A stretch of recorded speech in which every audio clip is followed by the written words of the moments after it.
Hello friends, आज मैं आपको सिंपल फ्यूचर का कंडीशन टाइप सेंटेंस के बारे में चर्चा करूंगा। हमने अब तक सिंपल फ्यूचर का एक्शन टाइप सेंटेंस के बारे में चर्चा किया है। अब यहाँ पे मैं सिंपल फ्यूचर का कंडीशन टाइप सेंटेंस को दिखाने जा रहा हूँ। सिंपल फ्यूचर का कंडीशन टाइप सेंटेंस का मतलब कंडीशनल सेंटेंस नहीं हुआ। ये कंडीशन टाइप सेंटेंस का मतलब अवस्था दिखाने वाला सेंटेंस। जैसे कि कोई सिंपल फ्यूचर का सेंटेंस जो कि किसी व्यक्ति या वस्तु की भविष्य में कैसी अवस्था होगी उसको दिखाता है, तो वह सिंपल फ्यूचर का कंडीशन टाइप सेंटेंस हो जाता है। उसमें कोई एक्शन नहीं होता है, कोई कार्य का संपादन नहीं होता है, वह सिर्फ अवस्था को दिखाता है।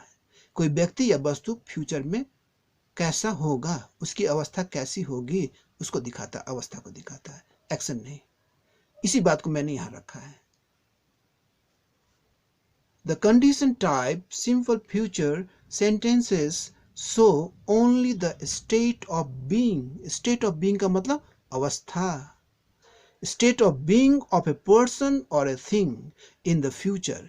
किसी व्यक्ति या वस्तु की अवस्था फ्यूचर में कैसी होगी उसको सिंपल फ्यूचर के कंडीशन टाइप सेंटेंस से दिखाते हैं। अब इसका बेसिक स्ट्रक्चर देखें। बेसिक स्ट्रक्चर सब्जेक्ट, उसके बाद प्लस विल या शैल, ये ऑक्सिलरी वर्ब हो गया। फिर उसके बाद एक और ऑक्सिलरी वर्ब बी, दो ऑक्सिलरी वर्ब, एक विल या शैल में से कोई एक और दूसरा फिर बी आएगा। और उसके बाद अदर वर्ड्स। अब यहाँ ये अदर वर्ड्स की जगह पे यहाँ वर्ब, एक्शन वर्ब कभी नहीं आएगा यहाँ, क्योंकि यह अवस्था दिखाने वाला सिंपल फ्यूचर सेंटेंस है। इसमें एक्शन वर्ब का प्रयोग यहाँ नहीं होगा, बल्कि अदर वर्ड्स में एडजेक्टिव आ सकता है, नॉन एक्शन वर्ड जैसे कि एडजेक्टिव, एडवर्ब, प्रीपोजिशनल फ्रेज इत्यादि आ सकता है। इसको अब एग्जाम्पल से देखें। पहला example, I shall be there this evening। मैं, ये I shall be के बाद क्या है, there, adverb, adverb of place, वहां होऊंगा, यहाँ एक्शन नहीं है। मेरी अवस्था इवनिंग में, आज संध्या मैं कहाँ होऊंगा, ये फ्यूचर में मेरी अवस्था दिखाता है कि आज शाम को मैं वहां होऊंगा या होऊंगा। I shall be there this evening, ये अवस्था को दिखाता है। अब next example, she will be in Japan by the next week. अगले हफ्ते उसकी अवस्था कहाँ होगी, कहाँ पर वो होगी, जापान में होगी। इस अवस्था को दिखा रहा है, कोई एक्शन नहीं है। वो अगले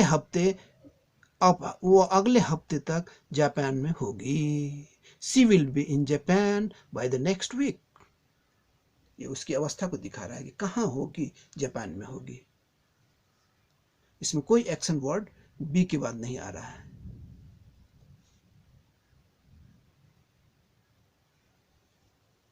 अब नेक्स्ट एग्जांपल देखें, यू विल बी टायर्ड। अब ये शब्द देखें, टायर्ड, टायर्ड, टायर्ड, टायर्ड, ये वर्ब है। वर्ब हम लोग जानते हैं, इसे वर्ब, ये वर्ब पास्ट पार्टिसिपल है, लेकिन पास्ट पार्टिसिपल वर्ब एक्शन दिखाता है, लेकिन साथ साथ ये पास्ट पार्टिसिपल वर्ब जो है एडजेक्टिव की तरह भी काम करता है अवस्था दिखाने के लिए। यहाँ पर ये टायर्ड जो है एडजेक्टिव की तरह काम कर रहा है, जो कि थके हुए अवस्था को दिखा रहा है, इसमें एक्शन नहीं है। ये बात को ध्यान में ले लें। यू विल बी टायर्ड मतलब तुम थके हुए होगे, थके हुए अवस्था में होगे, एक्शन नहीं है, थके हुए अवस्था में होगे। आफ्टर ए लॉन्ग जर्नी, लंबी यात्रा के बाद तुम्हारी स्थिति क्या होगी, थके हुए अवस्था, थके हुए अवस्था में।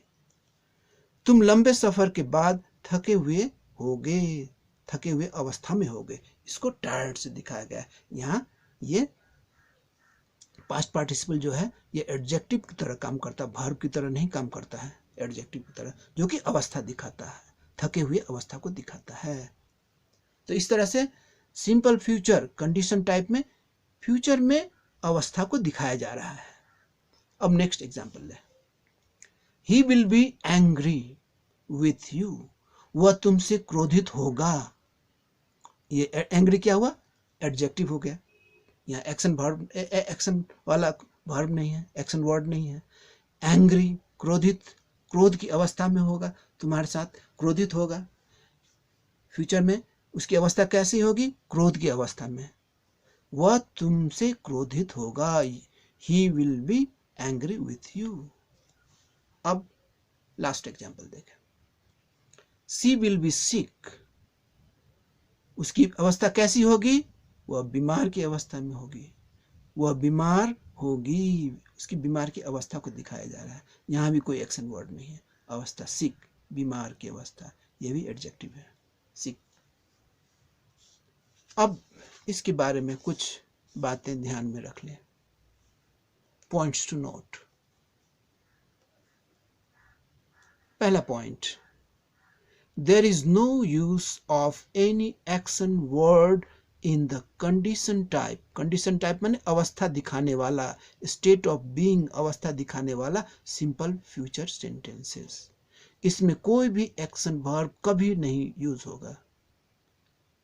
किसमें, अवस्था दिखाने वाला सिंपल फ्यूचर सेंटेंसेस में। पहली बात, इसको ध्यान में ले लें। दूसरी बात, बोथ द सिंपल फ्यूचर, जो कि कंडीशन टाइप अभी हम चर्चा कर रहे हैं, एक्शन टाइप नहीं, कंडीशन टाइप, अवस्था दिखाने वाला simple future sentence and the future continuous, और जो अभी तो हम लोग इसकी चर्चा नहीं की, बाद में करेंगे। सिंपल ये simple future condition type sentence और future continuous look alike to some extent. कुछ हद तक दोनों एक जैसे दिखते हैं, लेकिन वास्तव में एक जैसे नहीं होते हैं, एक जैसे दिखते हैं कुछ हद तक। But there is a clear cut difference between them two, लेकिन साथ साथ उनमें एक स्पष्ट अंतर भी होता है। अब इस अंतर को देखें, क्या अंतर होता है। एक जैसे दिखते हैं लेकिन उसमें अंतर होता है, एकदम स्पष्ट अंतर होता है। In the simple future condition type sentence, simple future का अवस्था दिखाने वाला जो सेंटेंस होता है, उसका स्ट्रक्चर क्या होता है, सब्जेक्ट, विल या शैल में कोई एक, उसके बाद दूसरा ऑक्सिलरी वर्ब बी, उसके बाद अदर वर्ड्स आता है ना। अब इस अदर वर्ड की जगह पर no main verb is used, यहाँ मेन वर्ब का प्रयोग कभी नहीं होता है। मेन वर्ब, एक्शन वाला वर्ब कभी भी नहीं यहाँ प्रयोग होता है। किसमें, सिंपल फ्यूचर के अवस्था दिखाने वाले सेंटेंस में। Rather only non action word, यहाँ क्या होगा, एक्शन वर्ड नहीं होगा बल्कि नॉन एक्शन वर्ड का प्रयोग होगा। नॉन एक्शन वर्ड कैसा, जैसे कि एडजेक्टिव हो गया या एडवर्ब हो गया या प्रीपोजिशनल फ्रेज हो गया, इज यूज्ड आफ्टर ये स्ट्रक्चर सब्जेक्ट, विल या शैल और बी के बाद यहाँ पर एक्शन वाला वर्ड नहीं होगा, नॉन एक्शन वर्ड होगा। यहाँ वर्ब, मेन वर्ब कभी नहीं होगा, यहाँ पर नॉन एक्शन वर्ड जैसे कि एडजेक्टिव या एडवर्ब या प्रीपोजिशनल फ्रेज इत्यादि होगा।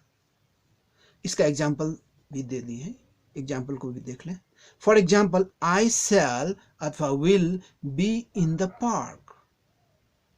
हाँ, मैं पार्क में होऊंगा, मैं पार्क में होऊंगा माने फ्यूचर में कुछ समय बाद कहाँ होऊंगा, मैं पार्क में होऊंगा। मेरी अवस्था कहाँ होगी, पार्क में होगी, मैं पार्क में होऊंगा।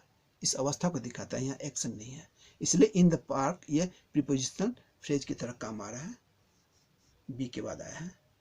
नॉन एक्शन वर्ड्स आए यहाँ पर, एक्शन वर्ड नहीं आता है कभी भी, यहाँ मेन वर्ब कभी नहीं आता है यहाँ पे। अब देखें ऑन द, ये हो गया सिंपल फ्यूचर का कंडीशन टाइप अवस्था दिखाने वाला सेंटेंस का। अब देखें ये फ्यूचर कंटिन्यूअस कैसे उससे अलग है, ये दिखाया जा रहा है यहाँ। ऑन द अदर हैंड, दूसरी तरफ देखें, the ING form of main verb, main verb का आईएनजी फॉर्म इनएविटेबली, अनिवार्य रूप से, एकदम आना ही है, इसमें कोई अपवाद नहीं है, आना ही है। इनएविटेबली, अनिवार्य रूप से, कम्स आफ्टर सब्जेक्ट शैल या विल बी, बी के बाद यहाँ आईएनजी फॉर्म ऑफ वर्ब को आना ही है, किसमें? फ्यूचर कंटिन्यूअस सेंटेंस में। और सिंपल फ्यूचर में, कंडीशन दिखाने वाले में, बी के बाद कभी भी मेन वर्ब नहीं आएगा, एक्शन वर्ड कभी नहीं आएगा, एक्शन वर्ब वाला वर्ड कभी नहीं आएगा। लेकिन यहाँ पर अनिवार्य रूप से बी के बाद ING form of verb, action verb का आईएनजी फॉर्म आना ही है, अनिवार्य रूप से आना है। Structure in the future continuous में, जैसे एग्जांपल में देख ले, आई शैल या विल, दोनों में से कोई एक। बी रीडिंग, रीडिंग हो गया, एक्शन वर्ड हो गया, ये मेन वर्ब का आईएनजी फॉर्म हो गया, रीडिंग एक्शन दिखा रहा है। पढ़ता रहूंगा, इन क्लास 10 नेक्स्ट ईयर, अगले साल मैं 10 क्लास में पढ़ता रहूंगा, एक्शन दिखा रहा है, आईएनजी। यहाँ बी के बाद मेन वर्ब का आईएनजी फॉर्म आया है, जो कि अनिवार्य रूप से आना ही पड़ेगा, किसमें? फ्यूचर कंटिन्यूअस में। लेकिन सिंपल फ्यूचर का कंडीशन टाइप सेंटेंस में क्या होगा? कभी भी एक्शन वर्ब का प्रयोग नहीं होगा। अब यहां देखिए एक बात, देखिए ये सिंपल फ्यूचर हुआ, सिंपल फ्यूचर हुआ, और हम एक ये दूसरा एग्जांपल ले लीजिए, ले रहे हैं, ये सॉरी, ये फ्यूचर कंटिन्यूअस हो गया, फ्यूचर कंटिन्यूअस हो गया, यहाँ सिंपल फ्यूचर है। सिंपल फ्यूचर का कंडीशन, अवस्था दिखाने वाला सेंटेंस हो गया। आई मिल रहा है, शैल या विल, ये इसमें भी है, बी भी यहाँ है, यहाँ भी बी है। अब देख लीजिए, बी के बाद यहाँ क्या आ रहा है? फ्यूचर कंटिन्यूअस है, फ्यूचर कंटिन्यूअस में क्या आ रहा है? रीडिंग, मेन वर्ब का आईएनजी फॉर्म, जो कि अनिवार्य रूप से आना ही पड़ेगा, किसमें? फ्यूचर कंटिन्यूअस में। लेकिन सिंपल फ्यूचर में कंडीशन, अवस्था दिखाने वाले में एक्शन वाला वर्ड तो आएगा ही नहीं, मेन वर्ब कभी नहीं आता है। उसमें क्या होता है? नॉन एक्शन वर्ड आता है, जैसे in the park, prepositional phrase आ सकता है, एडवर्ब आ सकता है, एडजेक्टिव आ सकता है, एक्शन वर्ड कभी नहीं आता है। यहाँ पर फर्क आ गया, यहाँ पर बी के बाद फर्क आ गया, बी यहाँ तक एक जैसा दिखाई पड़ा, यहाँ आके फर्क आ गया, किसमें? सिंपल फ्यूचर, कंडीशन दिखाने वाला, अवस्था दिखाने वाले सेंटेंस, और फ्यूचर कंटिन्यूअस में ये फर्क आ गया। Thank you very much.